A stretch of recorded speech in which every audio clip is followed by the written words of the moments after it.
بسم اللہ الرحمن الرحیم۔ حضرت عبداللہ بن عمر رضی اللہ عنہ سے روایت ہے کہ رسول اللہ صلی اللہ علیہ وآلہ وسلم نے فرمایا، گھوڑوں کے پیشانی کے بالوں میں قیامت تک کے لیے خیر باندھ دی گئی ہے۔ یحییٰ بن سعید رحمۃ اللہ علیہ سے روایت ہے کہ بے شک رسول اللہ صلی اللہ علیہ وسلم نے جہاد کی ترغیب دلائی اور جنت کا ذکر فرمایا۔ اس وقت انصار میں سے ایک شخص اپنے ہاتھ میں پکڑی ہوئی کھجوریں کھا رہا تھا۔ وہ کہنے لگا، بلا شبہ میں تو یقیناً دنیا پہ حریص شمار ہوں گا اگر بیٹھا رہوں یہاں تک کہ ان کھجوروں سے فارغ ہو جاؤں۔ چنانچہ جو کچھ اس کے ہاتھ میں تھا اس نے اسے پھینک دیا، پھر اپنی تلوار کے ساتھ دشمن پر حملہ آور ہو گیا، پھر وہ لڑتا رہا یہاں تک کہ قتل کر دیا گیا۔ امام مالک رحمۃ اللہ علیہ فرماتے ہیں کہ انہیں اہل علم کے متعلق یہ خبر پہنچی کہ وہ کہا کرتے تھے، اللہ کی راہ میں شہید ہونے والوں کو نہ غسل دیا جائے نہ ان میں سے کسی پر جنازہ پڑھایا جائے، وہ بلا شبہ اپنے انہی کپڑوں میں دفن کیے جائیں گے جن میں وہ قتل کیے گئے ہوں۔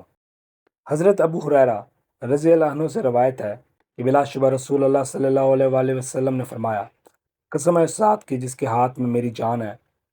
جو کوئی بھی اللہ کے راہ میں زخمی کر دیا جائے اور اللہ ہی بہتر جانتا ہے کہ کون اس کی راہ میں زخمی ہوتا ہے، تو وہ ضرور قیامت کے دن اس حال میں آئے گا کہ اس کا زخم تازہ خون بہہ رہا ہوگا،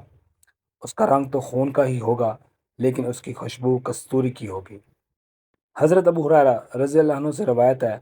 یقیناً رسول اللہ صلی اللہ علیہ وآلہ وسلم نے فرمایا، اللہ تعالیٰ قیامت کے دن دو شخصوں پر مسکرائیں گے جن میں سے ایک شخص دوسرے شخص کو قتل کرتا ہے لیکن پھر بھی دونوں جنت میں داخل ہو جاتے ہیں۔ اس طرح کہ یہ دوسرا شخص اللہ کی راہ میں لڑتا ہے تو پہلے شخص کے ہاتھوں قتل کر دیا جاتا ہے، پھر اللہ تعالیٰ اس قاتل پر شفقت فرماتے ہیں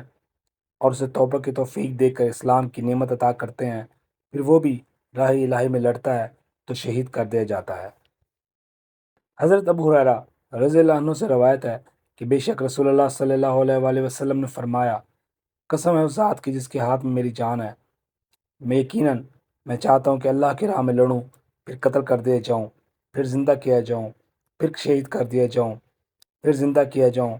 پھر قتل کر دیا جاؤں۔ حضرت ابو ہریرہ رضی اللہ عنہ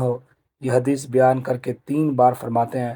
کہ میں اللہ کی قسم کھا کر گواہی دیتا ہوں کہ رسول اللہ صلی اللہ علیہ وآلہ وسلم نے ایسا ہی فرمایا تھا۔ حضرت ابو ہریرہ رضی اللہ عنہ سے روایت ہے کہ بے شک رسول اللہ صلی اللہ علیہ وآلہ وسلم نے فرمایا، اللہ کی راہ میں جہاد کرنے والے شخص کی مثال اس روزے دار اور تہجد گزار کی طرح ہے جو ہمیشہ عمل کرنے والا ہو، جو نہ رات بھر کی نماز سے سست پڑتا ہو اور نہ ہی مسلسل روزوں سے تھکتا ہو یہاں تک کہ مجاہد واپس لوٹا ہے۔